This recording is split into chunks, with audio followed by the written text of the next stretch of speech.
I've been too preoccupied with the conversation with Randy yesterday to gather information. Not good. What is the matter? You don't look too well. Oh, it's Leo.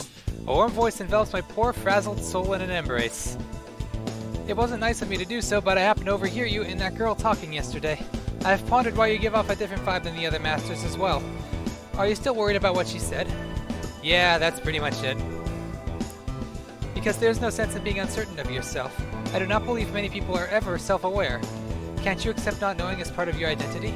Make it part of my identity? What in the world? Good day, then. Leo left before I could come up with a witty retort. Gawain. However, his servant sends a look back my way. His eyes seem to be saying, "You've been given good advice. Don't waste it." Though his eyes convey chivalry, it's not without an air of pity and condescension.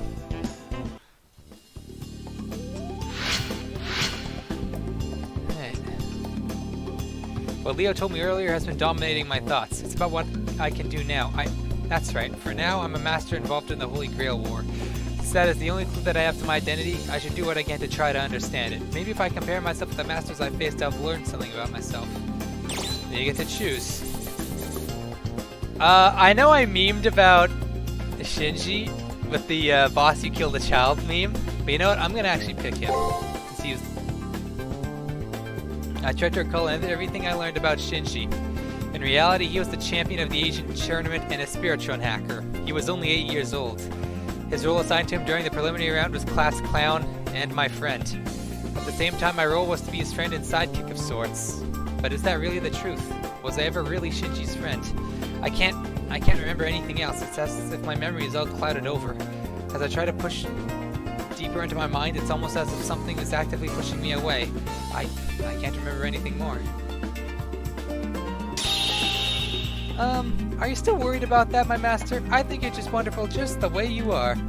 Although I have to applaud your earnest desire to rediscover your origins. So, no need to hurry, but if you do find your answers, you'll tell me, won't you? Something about how she said all that kinda irked me, but I can't doubt her sincerity. The fact is, I want to know who I am, I want to know where I came from, and I want to know what there is for me.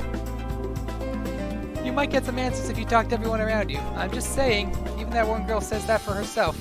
The only way to know oneself is to first understand others.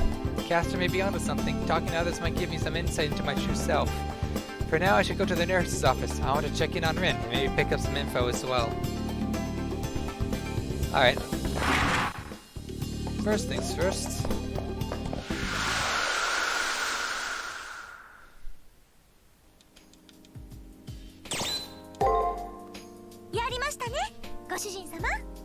Huh?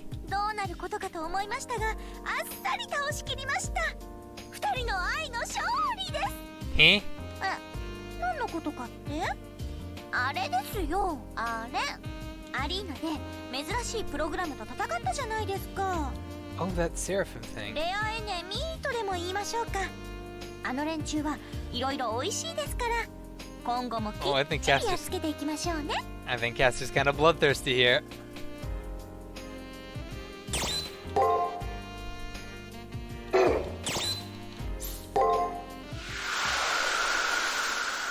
Just want to make sure she doesn't have anything else on hand.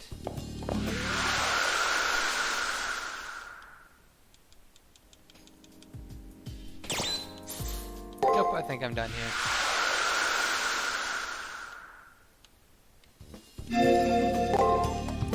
Check third floor stuff.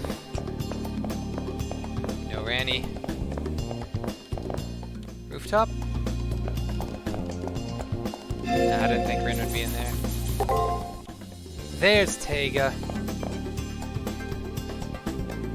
Alright, what is it this time? Feast. Ah! The arena. No worries. No worries. I know precisely where it is. Concerned about Rin, I head toward the nurse's office. When I round the corner to where the beds are, I see Rin poring through her large tome. She's made herself her home with several more big books stacked near her side. She could care less about Sakurama's obvious discomfort at the way she's claimed the area. Oh, you're here. What's wrong? You look like a child with a teething fever. Is she hinting that I'm the sick one, not her? If she's made a full recovery, I'm astonished. Although, come to think of it, worrying about Rin Tosaka was dumb in the first place. I investigated recovery methods. Unlike you, I don't waste mental energy pointlessly worrying. You've been driving yourself crazy trying to figure out why you don't have any memories, right? Don't be an idiot. If there's a question you can't answer, don't beat yourself up over it. Bullseye.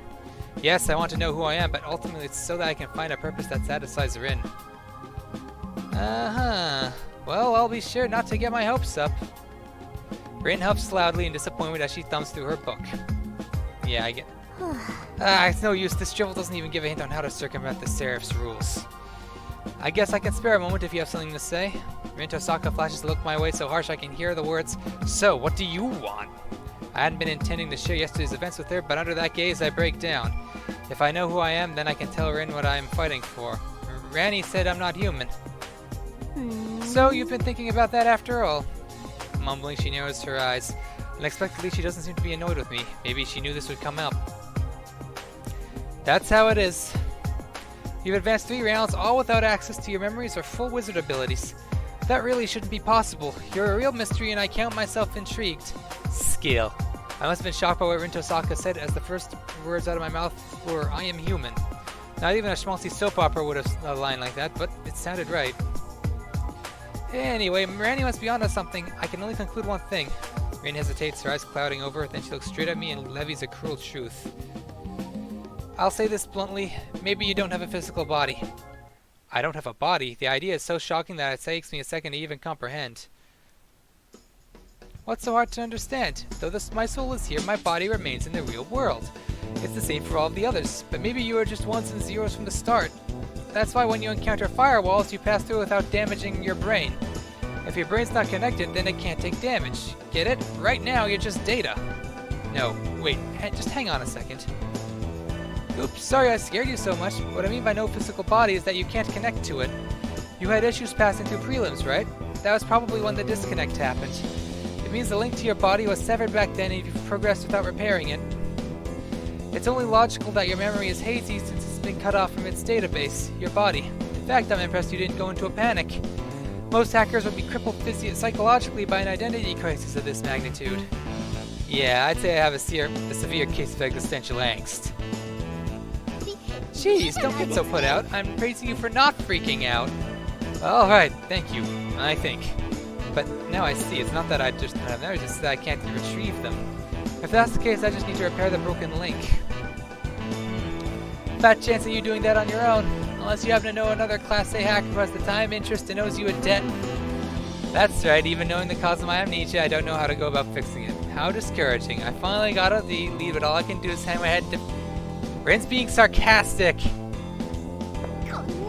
Jeez, there's one right here. A hacker of remarkable ability who's your sort of ally. I'm taken aback. She lent a hand to Rin, the girl who seems to hate me for my selfish naivete. Look, you trusted me, and on top of that, it's a huge deal that the link to your body is cut. It's been 3 weeks. If the link isn't repaired soon, your body on Earth will wither and die. And, well, I'd hate for you to turn into a ghost and haunt me for not doing anything for you. While I'm analyzing the Seraph, I can search for your body. It may take some time, so be patient. Rin's going to help me relink with my body? That's the best news I've heard all tournament. I'd impulsively grasp Rin's hand and thank her fervently. Idiot, don't grab me like that. It startled me, and it's not a proper way to say thanks. Rin grumbles for some reason. What a relief, though. Once I have my body back, this amnesia will end and I'll know who I am. I'll learn why I entered this war and what my history is, what kind of life I lead. Once I know those things, I'll be able to fight with pride. Well, alright, I'll be sure to get as much out of you as I can. Do your best. I mean, it wouldn't sit right if you died before you gave me your answer. And also, thanks. Thanks for saving me. It wasn't sitting right that I hadn't thanked you either. I doubt I've earned forgiveness. Seems more like she was cutting me slack temporarily. Still, I'm glad she's being nice. She probably would like it if I came back tomorrow. I'll work hard so I can answer her soon. Alright, chapel.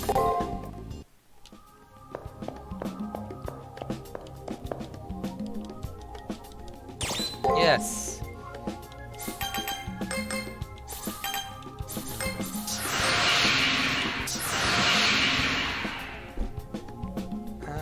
That can wait a level.